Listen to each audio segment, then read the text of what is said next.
Hello and welcome to France after a record-equalling weekend in Ligue 1. 40 goals were plundered in all, 15% of them scored by rampant Marseille, who now top the standings. PSG and Strasbourg serve up a feast at the Parc des Princes. Nice are starved of the ball but still help themselves to 3 goals against Lyon, while 3 points are on the menu for Lens, Lille and Toulouse. We will be digesting all of the latest Ligue 1 fare in Across the Channel. Now, on a weekend that saw French players crashing in goals left, right and centre in the Premier League and English players scoring in France's Ligue 1, I feel like this is the kind of morning that Across the Channel, our beloved podcast, is really made for. So, let's get started. Let's introduce the guests, beginning with the Marseille-based journalist, George Boxall. How are you going, George? Yeah, not bad. We can say third time lucky now. So starting to become a bit of a regular on this show. So yeah, happy to be here and happy that there's been lots of goals and lots of action this week to talk through on this lovely podcast. Yeah, but the French expression is even better, isn't it? They say jamais deux sans trois. So you never get 2 without 3. So you know that if you get invited to a second Across the Channel, you'll soon be in for the third. John, it's possibly your 4th or even your 5th, but the esteemed French football expert Jonathan Johnson is with us this morning. How are you going? Doing very well, thank you. Thank you for having me on, and very much looking forward to seeing George at the end of this week when he comes back to the capital. Yes, George. Yeah, we were just talking before going on air. There's a big Red Star game. It's against Grenoble, is it? This Friday night, and a bit of an Anglo gathering brewing ahead of that one. Yes, it'll be good. It'll be a pretty festive atmosphere, to say the least, with a bit of a fan friendship between the Red Star fans and the Grenoble Ultras. So, yeah, plan to catch up with a lot of familiar faces, and yes, it'll be a little edge of nostalgia there as well. So. Okay, well, if any of our listeners want to meet up with George and Jonathan and probably a few other people, send us an email, league1podcast@gmail.com, and we'll give you all the details of which bar to meet George in before the game. The round 8 action kicked off at the Parc des Princes with perhaps the game of the season so far. Fearless Strasbourg came from a goal down to lead 3-1 thanks to 2 more Panicelli strikes and another goal from Diego Moreira. But PSG produced a champion's reaction, clawing their way back to 3-3. After Bradley Barcola's early goal, it was Gonzalo Ramos from the penalty spot and Seni Mayulu who scored to clinch the draw. John, I think it's fair to say that PSG are not yet back to their best. They're still missing some important players, but Strasbourg deserve so much credit, don't they, for coming to the Parc des Princes and really taking the game to PSG. Yeah, absolutely. We've criticised a number of teams over the years for coming to Parc des Princes and trying to keep the score respectable and maybe settling for a relatively low-scoring defeat. But Strasbourg didn't do that at all, and I think that's to their credit. I think Liam Rossignol, we've waxed lyrical about him already so far on a number of episodes, but I think it's really to his credit the way that he got his team to react to going a goal down and then to find themselves 3-1 up.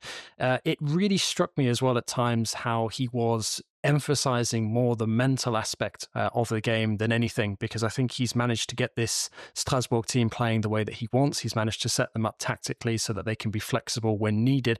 But I think in this game, it was very notable whenever the camera panned to him that he was sort of gesturing to his head, as in, trying to keep his team mentally focused on the task at hand. Ultimately, they weren't able to hold on for the win, but I still think, going to Parc des Princes, scoring 3 goals, coming away with a point, that's a superb result. And you look at where Strasbourg are in the table at the moment and how tight it is at the Ligue 1 summit. And I think it's no less than they've deserved for a very convincing start to the season overall. And that was followed up with, another very good performance in the capital. And for me, I think they're one of the revelations of the season so far. Yeah, George, the Strasbourg striker, he's not just a flash in the Panicelli, is he? He's got 7 goals now. Sorry about that. But it was a top performance from him. I think Liam Rossignol described his headed goal as the best header he'd ever seen live at a game. And he's a big, strong boy. He fights really hard. He knows where the goal is. It really does look like he's a super signing. Yeah, absolutely sensational signing, to be honest. I mean, when your manager is saying you've scored the best header he's ever seen in a live game, you know, that's plaudits that you're really hopeful when you're a new signing, especially coming from where he's come from as well. I think a lot of people, they didn't write off Panicelli, but he wasn't one of the kind of headline signings of the summer. And I think he's got this physicality. He has this kind of the dynamism in terms of when he's holding up the ball, as well as just having pure, let's say, dominance in the air as well. I think he deserves massive kudos for his start to the season. And I think he is just such a threat. You look at the sort of variety of opportunities that he had, not just in the game, but he's, sort of created for himself or had created for him by teammates. Obviously, he is a menace in the air, but very clinical as well with his feet. We saw that with the third goal against PSG. And I think it's to his credit that he's managing to shine in a team that is, I think we can genuinely say about Strasbourg, it is a star-studded team, because at the end of the day, there's a lot of very big name players there, whether they're on loan, whether they're there permanently or waiting to see if they're going to get picked up by Bluco's biggest sort of star turn club, Chelsea, not for long, depending on Strasbourg's continued form. I think Panicelli is, one of the sort of unheralded, like George said, stars of this first part of the season. And if he does continue at this current rate, I see no reason why he couldn't be challenging at the top of the scorers rankings come the end of the season. And the longer he keeps up this vein of form, I think the more likely we are to see Strasbourg challenging for the Champions League spots, as they've been doing in these early rounds of games. So I do think he's become an integral part of this Strasbourg side, a massive threat. And I was impressed again with Morera as well. Got the goal to follow up on an impressive performance that I saw from him against Paris FC a couple of weeks ago. No, he's good, and I've seen reports that Chelsea may have a buyback clause for Diego Morera. What a surprise that is! But George, I know you're a keen Brighton follower. Valentin Barco was on Brighton's books, wasn't he? Now a Strasbourg player, and Brighton have been so good at recruitment, and obviously they got hold of Barco as a youngster. Are they going to regret though allowing him to join Strasbourg? I saw. The friend of our podcast, Ricardo Fati, was calling Valentin Barco the Argentinian Paul Scholes on Twitter, which I quite like. I don't know if it's just because of the ginger hair or because he's quite small and a really good midfielder, but he was good again, wasn't he? No, yeah, I've been following Valentin Barco for quite a while, really. As soon as Brighton were interested in him, I started following a few of the games that he was playing at Boca Juniors, and it's really. Yeah, from a Brighton perspective, it's really the one that got away. I think there's been a lot of people on Twitter, for example, in the Brighton fan base saying why have we let this talent go? You know, and I think against PSG, you also had Julio Enciso who came in as well, and their link up in midfield, which was something that we actually didn't see from Barco at Brighton. But Barco was playing more out wide. Seeing Julio Enciso and Valentin Barco together playing against PSG, and Caesar being involved in the attacking action as well, was really kind of strange to see from a Brighton's perspective. But you can tell they know each other inside out from their time at Brighton, and it was great again to see Caesar kind of playing between the lines, whilst Barco was simply everywhere. He seems to be doing everything in that midfield for Strasbourg at the moment. Yeah, impressive stuff. But John, credit to PSG as well for recovering, for coming from 3-1 down and making sure they didn't lose. They've had problems with their penalties in recent weeks, but we saw, interestingly, the players looking across to Luis Enrique, and Enrique saying it's Gonzalo Ramos who takes this penalty, because I think Desiree Doué was showing an interest. It wasn't like that in the past. It would more be sort of the players calling the shots, but it shows sort of how PSG have perhaps changed in the last couple of years. Sene Mayulu as well has been a real bright spark, a real positive for PSG in these early weeks, getting that goal. So, I mean, PSG can look at this with some positives, that they've at least avoided defeat and they remain just above Strasbourg.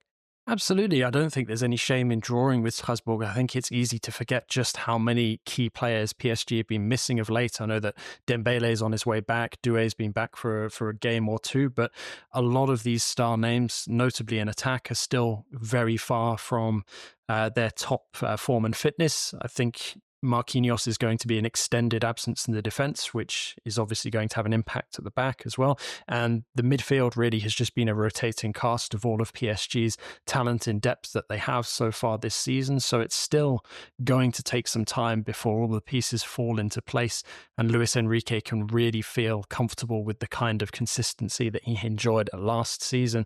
And I feel like it's a bit silly really to look to try to criticize PSG too much after a game like this, because we know how good Strasbourg have been so far this season, and it would be disrespectful towards them to say that PSG should have been doing better, should have been expecting to win. I think when PSG went a goal up, sure, you would expect PSG to not then go and fall 3-1 behind, but ultimately to fight back for the draw, I think was much to their credit. And it's shown that, you know, PSG do have this newfound character and determination that wasn't always there in the years leading up to Luis Enrique coming in, but it's something that's certainly been very evident since he's come in, and it results in PSG being able to, you know, avoid defeat and sometimes get victories where you wouldn't expect them. Look at Barcelona away in the Champions League a couple of weeks ago before the international break. And I think that speaks volumes to the way that Luis Enrique has managed to keep all of the players feeling as involved as possible. I think that will be a huge boost to Gonzalo Ramos's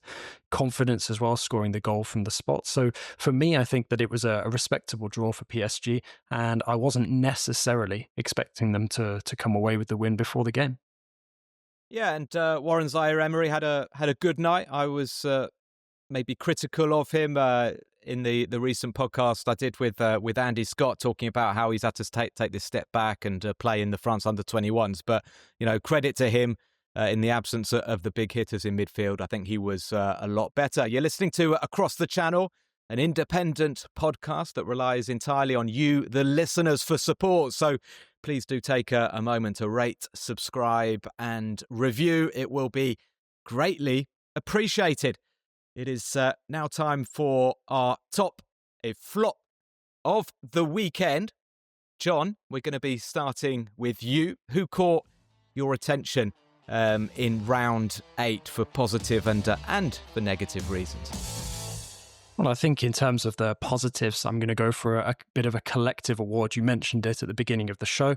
I think the prolific nature of Ligue 1's attacking play hasn't gone unnoticed. You look at some of the numbers that are being put up at the moment. This now, the joint second most prolific round of Ligue 1 fixtures, and just 3 goals short of the all-time record of 43, which I think is hugely impressive. And really, I think the bigger the overarching positive here is the fact that Ligue 1 was once derided as a very defense-first, low-scoring league that didn't really create many attractive games. And I think this weekend was, another rejection of that previous criticism. And I think it's no longer a stick that you can really beat the French top flight with, because I think Ligue 1 has become a very exciting, very varied, very prolific top flight.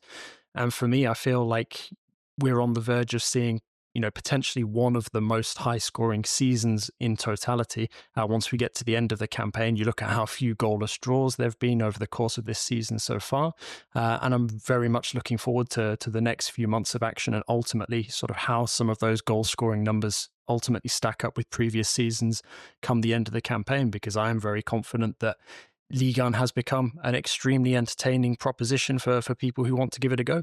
Yeah, it has. It has. George saw 8 goals in his game on Saturday. We'll talk about that in a moment. I just want to say that Toulouse scored 4 goals at the weekend. I think that, you know, when Toulouse are scoring 4 goals, you know something special is happening. But John, we have to go with a flop as well. Who flopped for you at the weekend? Well, it does feel like it's picking on the little guy a bit, and I know that they've been mentioned in fairly derogatory terms a couple of times already so far this season, but it feels extremely frustrating each time you try to watch Metz playing at this moment in time. Just okay, we can celebrate Toulouse being unexpectedly prolific in that game, but it just feels like it's another non-contest.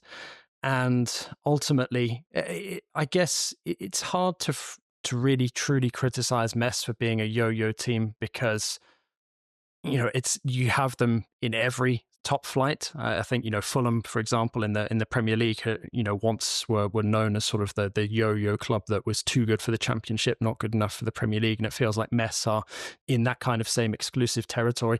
But it does just feel like every single game so far this season, there's not really been any sort of even threat of competition and of Metz stealing an upset. And it does really feel like maybe something has to change. I don't know if it's, fair to sort of suggest that maybe, a managerial change would make the difference. Because when you look at Metz on paper, they are by far and away, in my opinion, probably the weakest squad in the league, with all due respect to, to a couple of their very talented up and coming young players, as they always have. So for me, unfortunately, I feel that Metz have to be another blot on the copybook. Time to get Frederic Antonetti back, maybe. But yeah, Stéphane Le Mignon is enjoying, I put that in inverted commas, enjoying his first season in the top tier. He obviously did really well last season, but tough times for Metz, no question about that. Now, Marseille took advantage of PSG's slip to go top. They beat Le Havre 6-2 at the Velodrome, but that doesn't tell the whole story. Le Havre were winning 1-0 through Yacine Keshta when the game turned on a refereeing decision. Bastien Descheppi awarded Marseille a penalty and sent off the Le Havre defender Gauthier Loris for a handball that he felt had prevented a scoring opportunity. Greenwood converted the spot kick, then scored 3 more as Marseille eased to victory. But before we discuss Greenwood and Marseille, I want your thoughts on this decision. A decision that had Le Havre absolutely fuming. It is difficult to tell on the replay if the handball even takes place inside the box or not. The referee initially awarded a penalty and a yellow card to Loris. He's then called over by VAR, changes his decision to a penalty and a red card. George, you were there. What did you make of it? Yeah, so when I was watching it live in the press stand, it was kind of marginal already in terms of whether the handball took place in or outside of the box. And I think everyone was thinking that it was going to get pulled back for a free kick just on the edge of the box. And I had no idea that they were going to look for a red for Lloris. I mean, his arm is in that upright position, but there's no way on earth that you can say that he's put his arm there in order to intentionally stop the ball from going through on goal. So I mean, Didier Digard, I remember in the press conference after the game, was absolutely fuming. He was saying, he was doing the classic referees in France are afraid to give decisions against the smaller teams. Well, you're laughing, but I mean, look at it from his point of view. I mean, I have to say, I've not analysed all the decisions against Le Havre this season. We saw Lorient have a player sent off as well earlier at the Velodrome. Is it harder for these smaller teams to get decisions? Honestly, I think I looked at it like this. Look, what if it was the other way around and it was a Marseille player that had the handball? What would the press be saying? What would Le Provence be saying? What would RMC, what would L'Équipe be saying? What would Deserbi be saying? The absolute media storm that would be taking place if this happened the other way around, with Marseille feeling hard done by a decision. It's you can see where Digard is coming from that perspective, you know. Well, they got the decision and they ran riot in the second half, John. 3 quick-fire goals for Greenwood. He got them in 9 minutes, so a quadruple for the Englishman. And then Robinho Vaz and Amir Murillo also scoring. And in between those 2 goals, we saw a stunning volley into the top corner from the Le Havre captain, Abdoulaye Touré. But Marseille are flying their top of the league. And John, I'm not going to ask you if PSG are worried, because that's not the question, but it does look like Marseille are sort of getting more and more belief week after week now. Are PSG displeased? I think they probably are. I don't think they'll relish Marseille being ahead of them, especially after picking up all 3 points in Le Classique. But I think it's quite tight for the moment, and I think that's definitely something to be celebrated. And there's something for PSG to look at positively as well, because I think having that competition all season long, which looks like hopefully it's going to last, I think that's a good thing, and it'll keep PSG on their toes. So not just domestically, but also continentally. I'm glad that you mentioned Touré's stunning strike as well, because I know that I praised him massively for being the penalty king in Ligue 1, and then I think within 2 weeks he'd missed. He'd taken a spot kick that hit the bar. But this point being about Marseille, I feel like right now they've managed to put the controversy from the beginning of the season behind them. For the moment, things are going well. I think we can say they're going well, in Europe and also domestically. How long they can maintain that is the bigger question. But I think the most important thing for Marseille and any other teams that were aiming to compete with PSG over the course of this season for the title, I think it was important for them to get as many points on the board early while PSG was struggling physically. And Marseille have managed to do that at this moment in time to the point where they're ahead of PSG. So, I think they're doing everything that could have been expected of them. I think De Zerbi's done a great job in steadying the ship since that controversy that saw Rabiot and Rowe both leave. And now it feels like, this really is an opportunity for Marseille, certainly between now and the next time that they face PSG, to be as consistent as possible, to pick up as many points as they can, and ultimately see what the difference between themselves and PSG is by the time that they come up against each other again. George, De Zerbi said after the game, being top right now means nothing. Everybody's got to stay calm, focus on the next game. Is everybody staying calm in Marseille? Yes, I mean, there is a lot of chatter going on right now. A lot of people that I speak to on a day-to-day basis that are very, very excited, and I think perhaps to a certain extent overexcited. And I think De Zerbi's comments came at a good time, really, to kind of try and calm everything down. I think it was insinuated by Florent Germain of RMC Sport in the pre-match press conference that last season De Zerbi came out with a lot of big statements saying that we're going to compete with PSG, or we want to compete with PSG. Whether they were kind of exaggerated by the press or not, that's another question. But it seems this year that on the communication level, there's more of a focus on kind of keeping their heads down and trying to walk the walk instead of talking the talk, which a lot of people in and around Marseille do, and De Zerbi does that quite a lot in terms of talking. But now is the time to walk the walk. I think De Zerbi said exactly that in the pre-match press conference.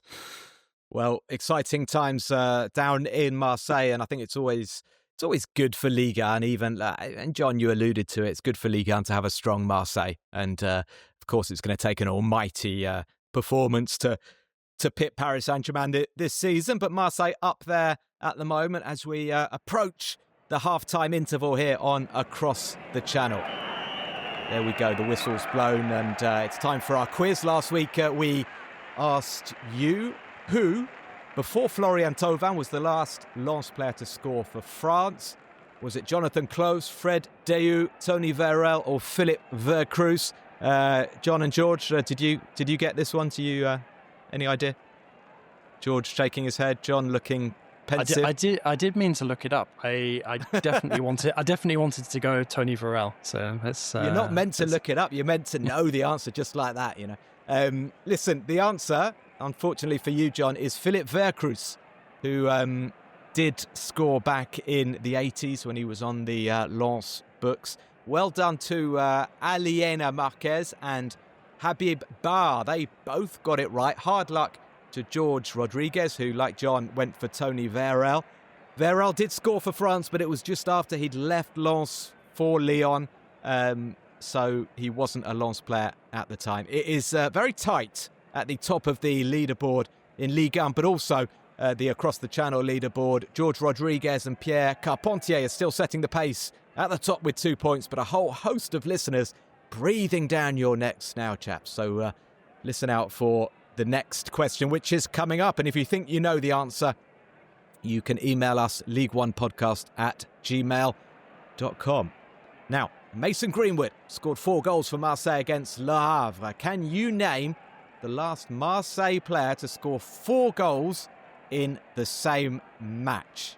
I reckon George knows this because he's been down in Marseille at the weekend. John, I'm not so sure.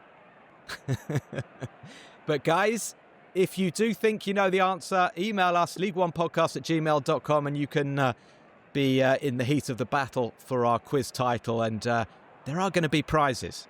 I haven't yet got confirmation what those prizes are, but there will be prizes at the end of the season. Now, John and George, question for the panel. After his quadruple at the weekend, Mason Greenwood has scored 27 goals in the French top flight. He has equalled the record for a British player playing in France. My question to you is, whose record has he equalled? John or George? Any ideas? Hand it over to George. I'm happy to go for it because I kind of cheated. You know, right it. You know, whilst I'm at the game, I've got the Opta stats up there, and you know, I did see it. It was Mr. Glenn Hoddle, I believe. Glenn Hoddle. There you go. John, surprised about that? 27 goals that Glenn Hoddle scored at Monaco? I think we forget Glenn Hoddle's stint in French football because I think many of us sort of prefer to focus on Chris Waddle's time with Marseille. But no, I'm given the player, I'm not entirely surprised, and sort of given, I think there was a couple of Brit players who went to Monaco around that time as well. Was Haitley another one of them? Haitley was there, but I mean, some of those goals, by the way, it's all like the footage is quite grainy, but there's 1 or 2 goals where I think it's one where he turns a defender one way, the other way, and then just stands up a sort of golf shot, like chip over the goalkeeper. It's unbelievable. I will always remember I was lucky to interview Jean-Luc Ettori, the legendary Monaco goalkeeper who still has the appearance record. So as an Englishman, he was keen to talk to me about Glenn Hoddle. And I remember him saying that he consciously was thinking during those seasons that Glenn Hoddle was the best player in the world. And he was saying, you know, for me, I was seeing Maradona, who was kind of, I don't know if he was quite past it, but maybe on the way down a little bit, too many drug problems and what have you. And he was like, you know, and Zidane hadn't really started. For me, it was Glenn. I was thinking, you know, Van Basten, that, you know, there were quite a few good players back then. But yeah, let's celebrate Glenn Hoddle. 1987 to 91, he played for Monaco and scored 27 goals. Thank you once again, everybody, for tuning in. You can follow Across the Channel on Twitter @across_channel and on our YouTube channel. We do appreciate and rely on your feedback. So do rate, review, subscribe and leave comments as well, if you wish, on the podcast platforms. We're going to kick off the second half now by discussing another eventful game. It finished Nice 3, Lyon 2 on Saturday evening. A very important victory this for Les Aiglons. Plenty of regrets for Lyon. The visitors had 70% of the possession. They had 29 shots to just 5 from Nice, but Francais's team took their chances. Melvin Barr, Sofiane Diop, Hicham Boudaoui with the goals. Pavel Schultz scored both for Lyon. But again, the turning point came after a refereeing decision. I think it was a perfectly correct refereeing decision. A penalty to Lyon early in the second half. Ainsley Maitland-Niles had a chance to make it 2-2. Usually so good from the spot. The former Arsenal man had his kick saved by Yevan Diouf. And 1 minute later, Nice went up the other end and they scored to make it 3-1. John, Nice showed a lot of grit in this match. How big a victory do you think this is? It's only their 3rd win of the campaign, brings them up to mid-table. Do you think it's going to give them the confidence they need to maybe start enjoying an upturn now? Huge. I think it's a huge result. I think it will give them massive belief in themselves, and hopefully, it will take them onwards and upwards. I think if you'd given us heroes and villains instead of tops and flops, I would have probably gone for Melvin Bard as a villain of the week, given his celebration against his former club. But I think it's fairly understandable. Doesn't score no, it's too a many hero. goals. I like that. I like, there's no pretense. He was delighted, and he could have celebrated. been either. Could have been hero or villain, depending on your positioning on the matter. But in any case, I think there was a number, of really top performances. I think Diouf as well, that'll be massive for his confidence because he's had a few spotty performances since the start of the season. So I think big confidence booster for Nice, and I certainly feel that they're a team who really haven't shown what they are capable of, certainly not consistently.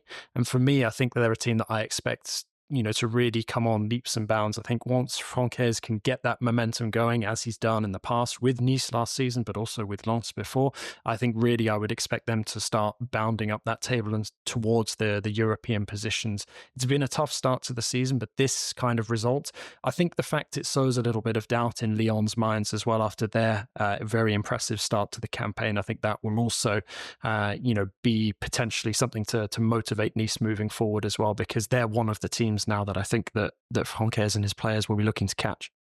Yeah, I do think Lyon were a little bit unfortunate. They did have a lot of chances, a lot of shots that were sort of like just blocked by an outstretched foot and stuff like that. But I also don't think it was like a totally scandalous scoreline. Like the stats, they show that Nice should have lost. Like Nice had 0.5 expected goals, Lyon more than 3 expected goals. But it also shows that expected goals, it's not completely sort of telling, I think, of the picture, because Nice sort of set themselves up to play on the counter with Sofiane Diop, Mohamed Ali Cho, Jeremy Boga, and they really did pose that threat, John.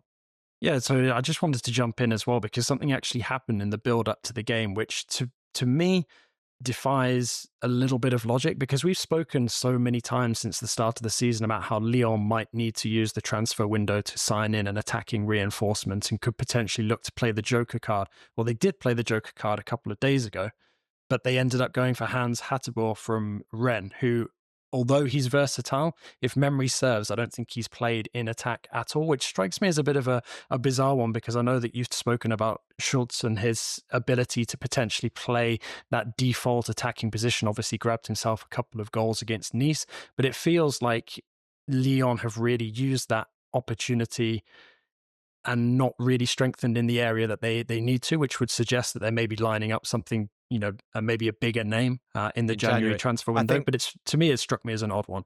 I think they're going to lose a lot of players to the Africa Cup of Nations as well, notably Niakate and Clinton Mata at the back. So I think Hateboer is more a sort of, a guy to come in and strengthen the defence. But yeah, Satriano up front, it's pretty limited, I think, in terms of what he offers. And Lyon maybe have looked more dangerous this season when they've played Tolisso as a sort of false nine. I want to just dwell a little bit more on Nice, because I think this is big. You mentioned Yevan Diouf and his strong performance. It's going to do him a lot of good. I think one of the problems for Nice has been that the summer signings haven't really settled in. Van Oot's done quite well, the Belgian in midfield, but other than that, the others haven't brought anything.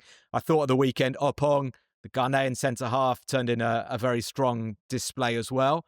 Kevin Carlos, Spanish striker, left on the bench, so he didn't necessarily have a great weekend. But George, I was impressed in particular with one player, Sofiane Diop, who scored 2 in the derby against Monaco, his former team, and he's got a bit of class. I mean, he's always had a bit of class. Sometimes he is a bit laid back, a bit inconsistent, but some of his touches, he made one, scored one again at the weekend, and he's emerging as a bit of a star player for Nice now, at last, because they did spend a lot of money on him a couple of years ago. Right, yes, obviously, yeah. I was talking to our colleague in Nice, Luc Entwistle, about the Diop recently. He's been very happy with his comeback. Obviously, there is a lot of pressure when you go for such a big transfer fee, and obviously when you kind of transfer yourself between the border of Monaco and Nice, given the big rivalry between the two sides. But yeah, I saw Diop said after the game it was a match de référence. A kind of a what do we say in English? Come on, a benchmark. Benchmark. It's kind of business terminology, that. But yeah, and it kind of summed up kind of a selflessness, a selflessness and a spirit that they kind of replicated from the match that they played against Monaco, and I think they showed that again. Because Lyon played pretty well. I think Nice will be really, really happy with the result. And it was nice to see Francaise again happy in the dressing room, shouting at his players that you played a really, really good match. I think there might have been an expletive in there from Francaise as well. So there we go.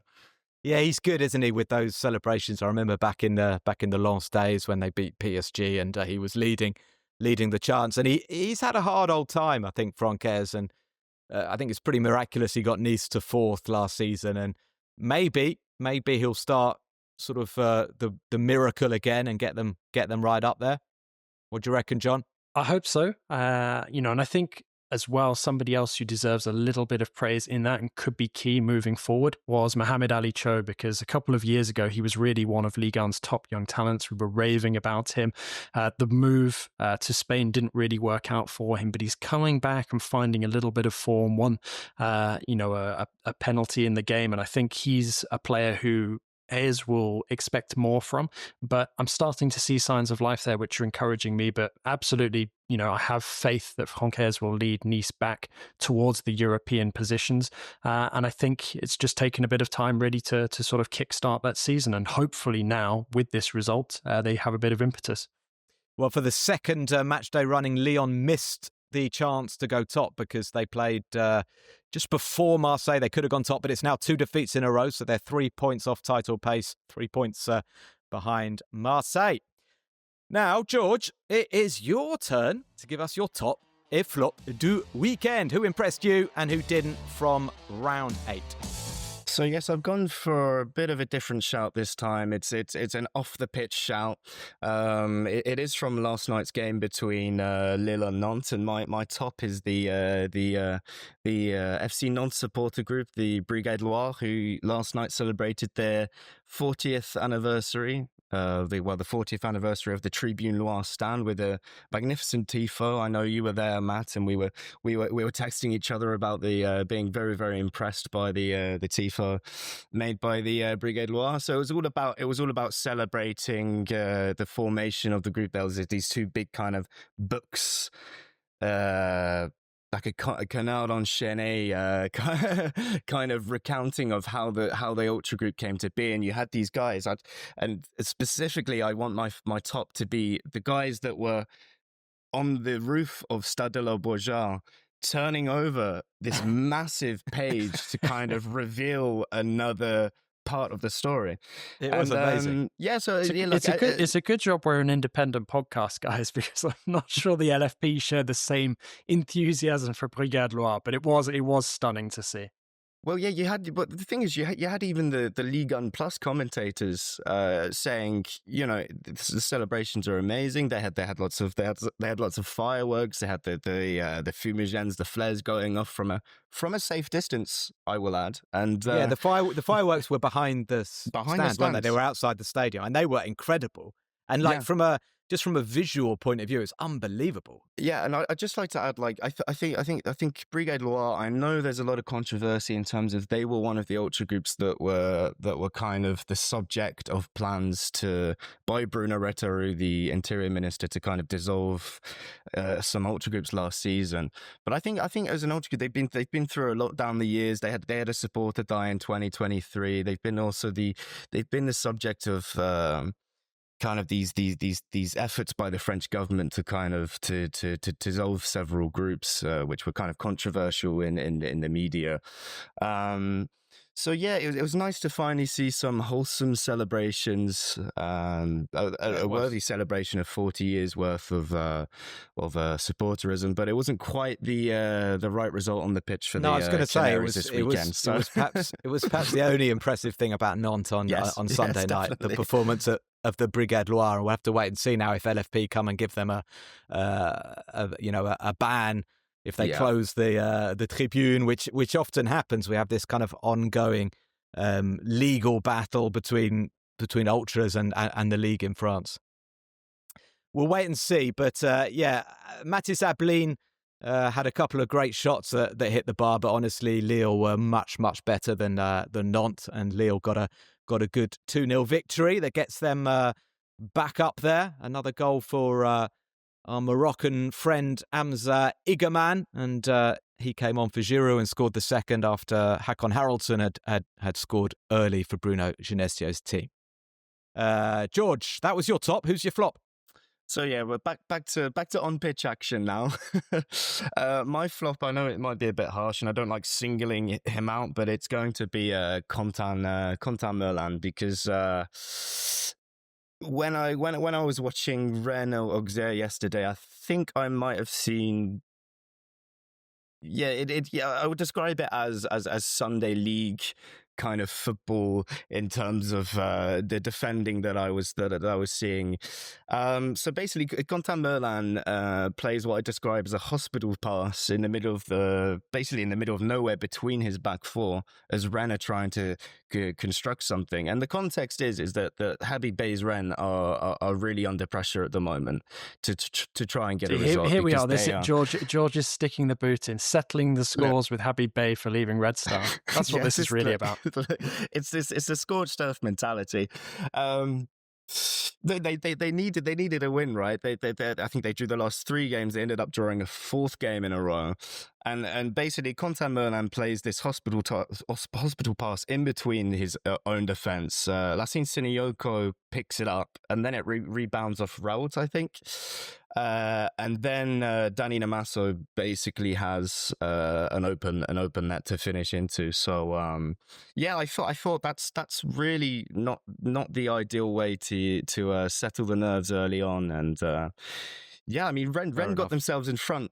Rennes got themselves in front again, but once again, we're talking about how Rennes seem to be letting leads slip.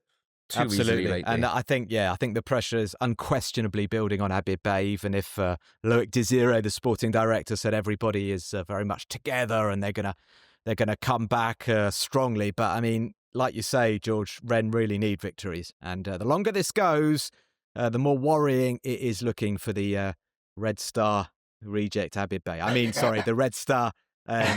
Former manager who did a good job at Red Star. Anyway, we're not going to get bogged down in. Just one last thing on Rennes. In fact, not the best audition for Habib Bey and the players either, because there was a big change at the top of the board of directors during the week leading up to the game, and now sort of with a bit of fresh impetus there, maybe time for a bit of an evaluation of the season so far and the performances. And that is one of the things that's leading many to believe that Habib Bey is on borrowed time.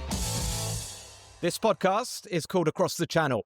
So while our focus will always be on Ligue 1, I do want to give some love to our French players over the other side of the Manche in the Premier League. We all know that our compatriots love to call the Premier League the greatest league on the planet. That is their opinion, and I guess they think that because they don't watch enough Ligue 1. But what is sure is that the Premier League is the richest league in Europe, and those cash-rich English clubs just love to go shopping in France. There are more Ligue 1 alumni than ever playing in England. Every Premier League club worth its salt has at least one ex-Ligue 1 defender.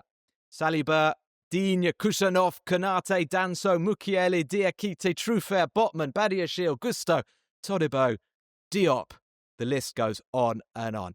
Now, this weekend, the reason I'm bringing it up is because I was keeping an eye on the Saturday 3 o'clock kickoffs, and it seemed at one point as though only French players were scoring goals. Leslie Ugochukwu, Loum Chaouna both scoring for Burnley, 2 former Rennes youth team graduates. Jean-Philippe Mateta got a hat-trick for Crystal Palace, but he was foiled by Elie Junior Krupi, the former Lorient man, the youngster who got 2 for Bournemouth.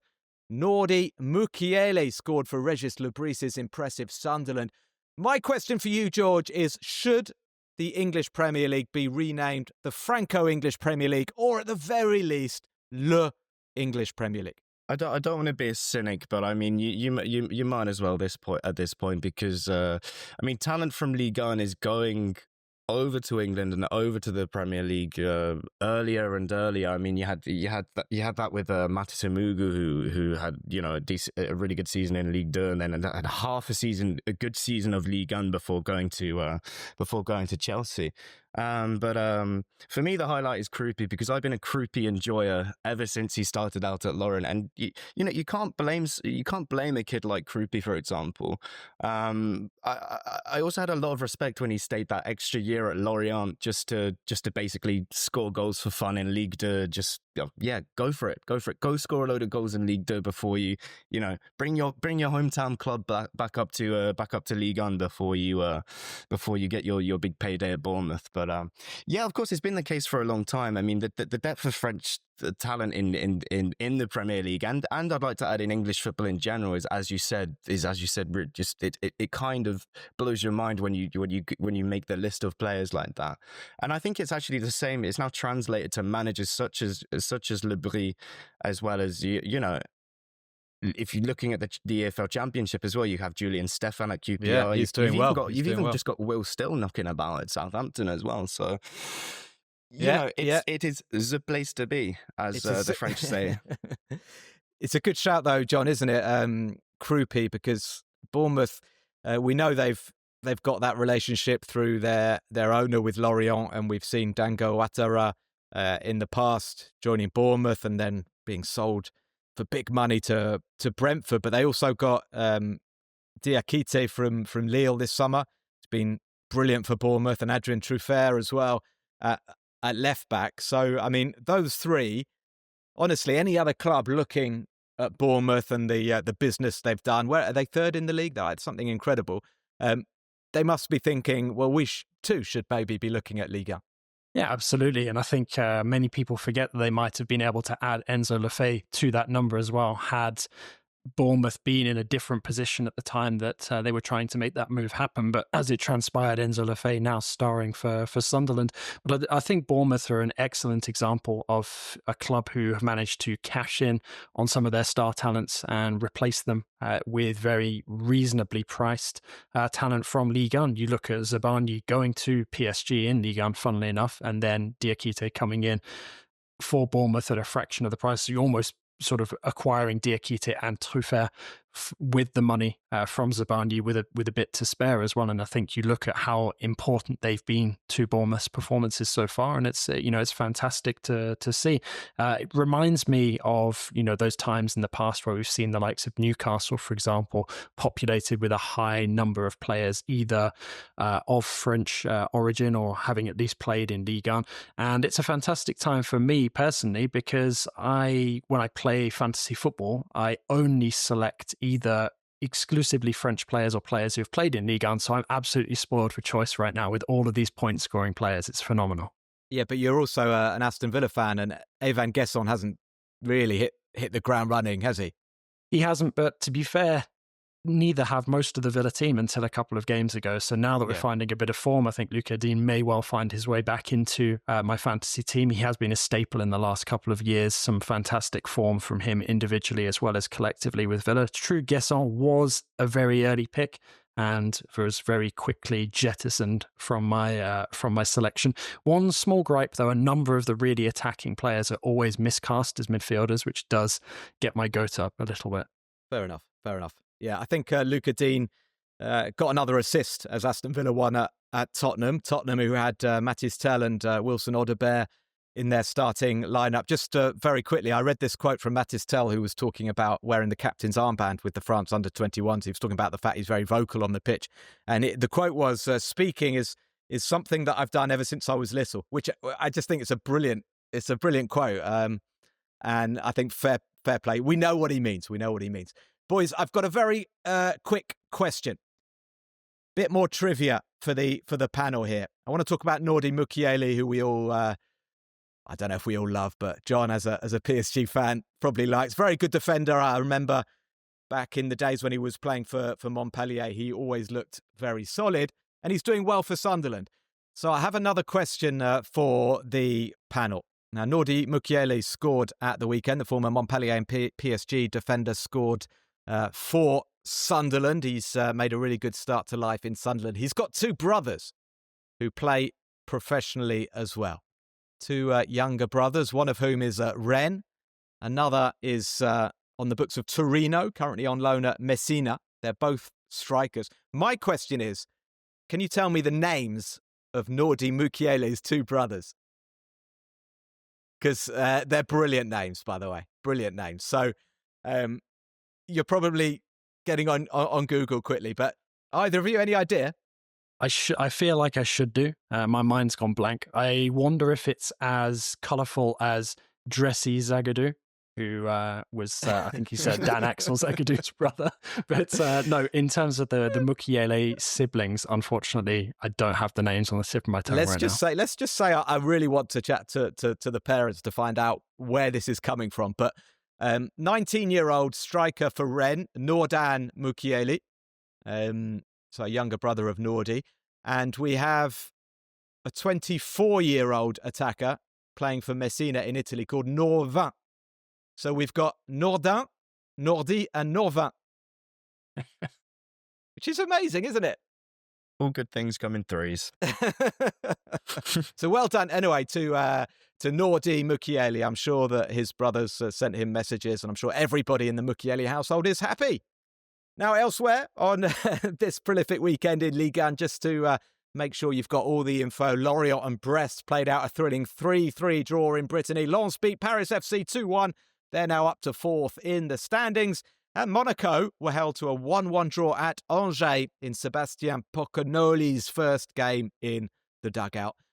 Before we say goodbye, very quickly now, George and John, which game are you looking forward to next weekend and why? Let's start with George. Yes, for me, it's going to be, apart from Red Star Grenoble, obviously we park the Ligue 2 Bickerty action, but for me, it's going to be Lens Marseille. Specifically, seeing how Piessage goes up against De Zerbi would be interesting, and Torvan playing his former side, and a lot on the line as well. Can Marseille keep the consistency going? Can they keep pushing at the top of the Ligue 1 table? Yeah. Before then, Marseille do travel to Sporting in the Champions League. PSG go to Leverkusen. Monaco host Tottenham.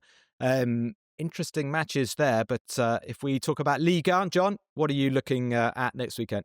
So I'm going to be going for Lyon-Strasbourg. I think Strasbourg will be looking for another convincing performance on the road, while Lyon are looking to bounce back from that defeat against Nice. And I think this really has the makings of another great Ligue 1 encounter. Can see a few goals despite Lyon's sort of questionable attacking strength. So definitely a big test for Strasbourg, and if they can come away with all 3 points, then I think they really underline the fact that they are very strong contenders for a Champions League berth this season.